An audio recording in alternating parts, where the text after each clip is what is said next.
Candide by Voltaire. Chapter 13. How Candide was forced away from his fair Cunegonde and the old woman. The beautiful Cunegonde, having heard the old woman's history, paid her all the civilities due to a person of her rank and merit. She likewise accepted her proposal, and engaged all the passengers, one after the other, to relate their adventures. And then both she and Candide allowed that the old woman was in the right. "It is a great pity," said Candide, "that the sage Pangloss was hanged, contrary to custom at an auto da fe. He would tell us most amazing things in regard to the physical and moral evils that overspread the earth and sea, and I should be able, with due respect, to make a few objections." While each passenger was recounting his story, the ship made her way. They landed at Buenos Aires.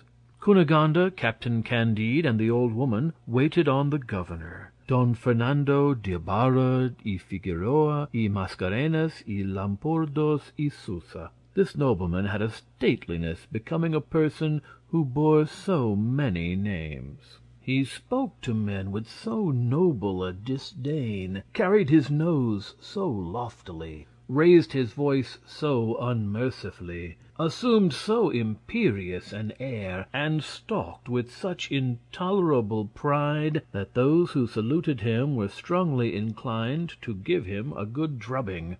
Cunegonde appeared to him the most beautiful he had ever met.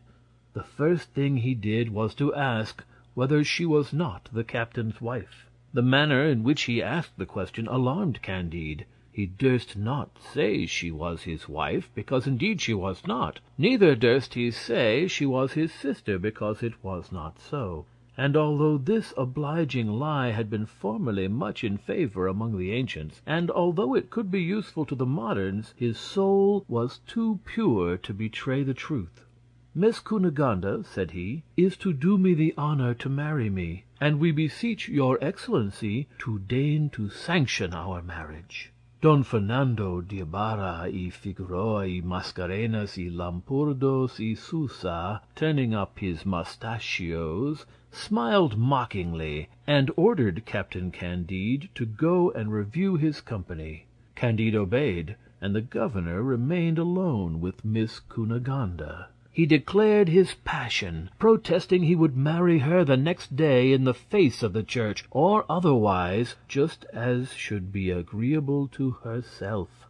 Cunegonde asked a quarter of an hour to consider of it, to consult the old woman, and to take her resolution. The old woman spoke thus to Cunegonde: "Miss, you have 72 quarterings, and not a farthing. It is now in your power to be wife to the greatest lord in South America, who has very beautiful mustachios. Is it for you to pique yourself upon inviolable fidelity? You have been ravished by Bulgarians. A Jew and an Inquisitor have enjoyed your favors. Misfortune gives sufficient excuse. I own that if I were in your place I should have no scruple in marrying the governor, and in making the fortune of Captain Candide."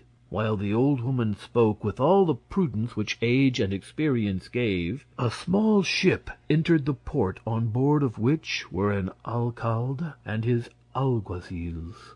And this was what had happened. As the old woman had shrewdly guessed, it was a Grey Friar who stole Cunegonde's money and jewels in the town of Badajoz, when she and Candide were escaping. The friar wanted to sell some of the diamonds to a jeweler. The jeweler knew them to be the Grand Inquisitors. The friar, before he was hanged, confessed he had stolen them. He described the persons and the route they had taken. The flight of Cunegonde and Candide was already known. They were traced to Cadiz. A vessel was immediately sent in pursuit of them. The vessel was already in the port of Buenos Aires. The report spread that the alcalde was going to land, and that he was in pursuit of the murderers of my lord the Grand Inquisitor. The prudent old woman saw at once what was to be done.